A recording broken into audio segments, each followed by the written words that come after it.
ফাঁসি ফাঁসি ফাঁসি চাই। নারে তাকবীর, আল্লাহু আকবার, আল্লাহু আকবার, নারে তাকবীর, নারে তাকবীর, আল্লাহু আকবার।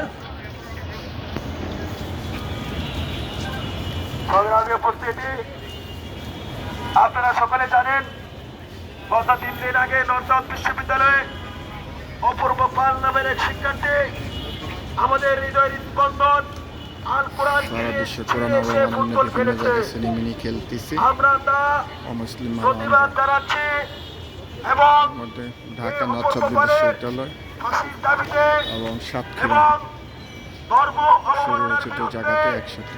রাষ্ট্র কর্তৃক কার্যকরী পদক্ষেপ গ্রহণের দাবিতে এখানে অবস্থান ও তেলাওয়াত কর্মসূচি নিয়েছি। কোরআন অবমাননার বিরুদ্ধে যতক্ষণ পর্যন্ত রাষ্ট্র আইনের দাবিতে অবস্থান জাতীয় অপরাধের কর্মসূচি সুষ্ঠু কোনো ব্যবস্থা গ্রহণ না করবে, সঠিক কোনো বাস্তবিক ব্যবস্থা গ্রহণ না করবে, ততক্ষণ পর্যন্ত আমাদের লাগাতার কর্মসূচি চলবে ইনশাআল্লাহ।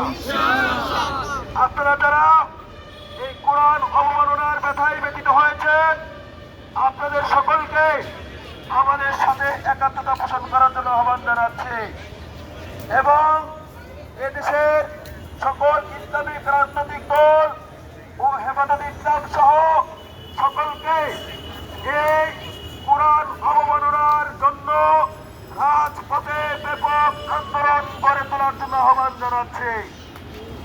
সংগ্রামী উপস্থিতি, আমাদের গণ অবস্থান ও তেলাওয়াত কর্মসূচি চলছে।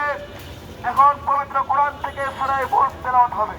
প্রত্যেকে নিজ নিজ কোরআন হাতে নিয়ে আমরা সূরা মুলক তেলাওয়াত করবো ইনশাআল্লাহ।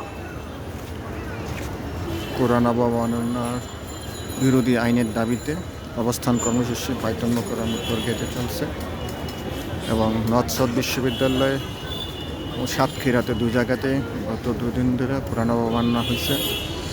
এই জন্য সারা বাংলাদেশের মানুষ কোরআন অবমাননার বিরুদ্ধে একসাথে মাঠে নামানো উচিত এবং কোরআন অবমাননাকারীকে অবশ্যই ফাঁসির আওতায় আনতে হবে।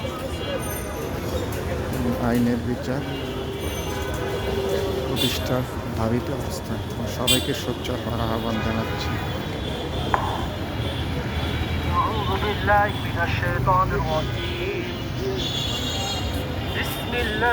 ইসাইয়া জুম করে বড় করে নেন, পুরো সামনে গেলে তার একজন দেখে নেন সামনে।